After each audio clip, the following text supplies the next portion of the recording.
Numbers 32, the Transjordan tribes. The Reubenites and Gadites, who had very large herds and flocks, saw that the lands of Lazar and Gilead were suitable for livestock.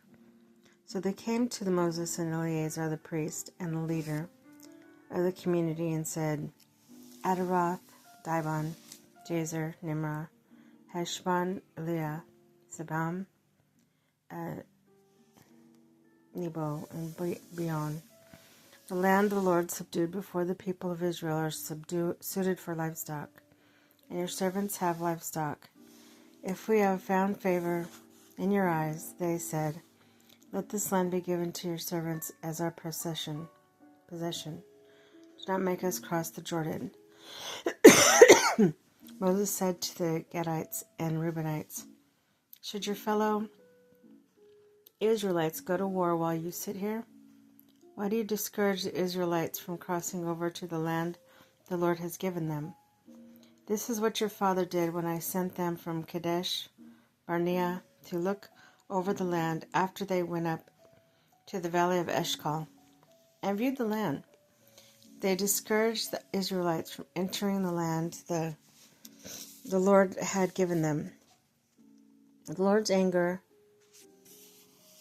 was aroused that day, and he swore this oath.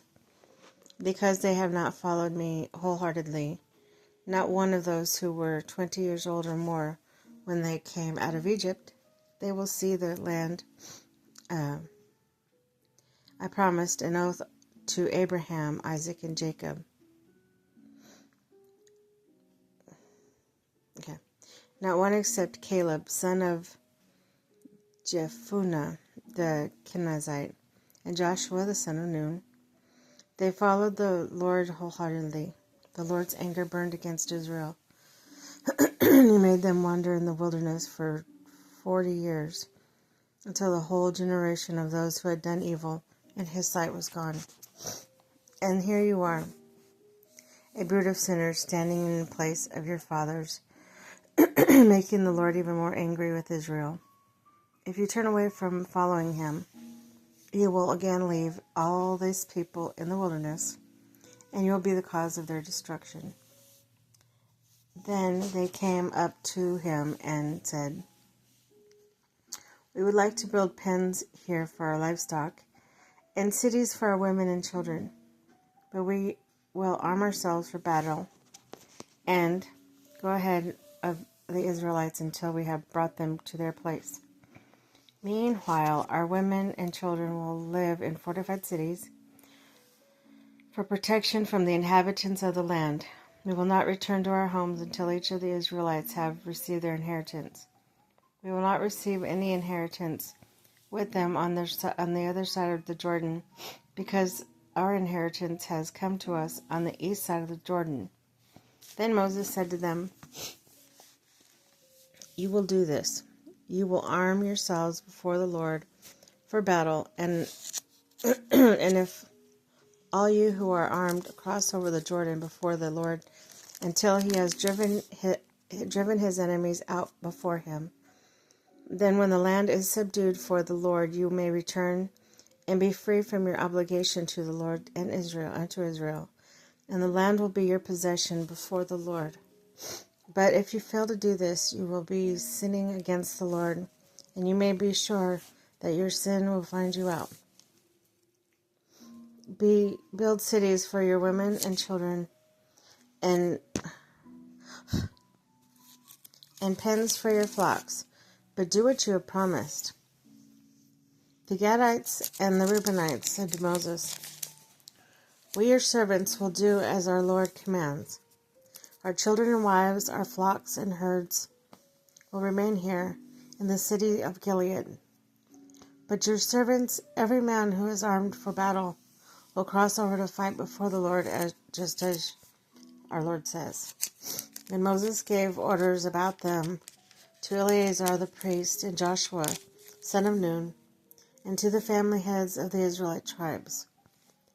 He said to them, if the Gadites and the Reubenites, every man armed for battle, cross over the Jordan with you before the Lord, Then when the land is subdued before you, you must give them the land of Gilead as their possession.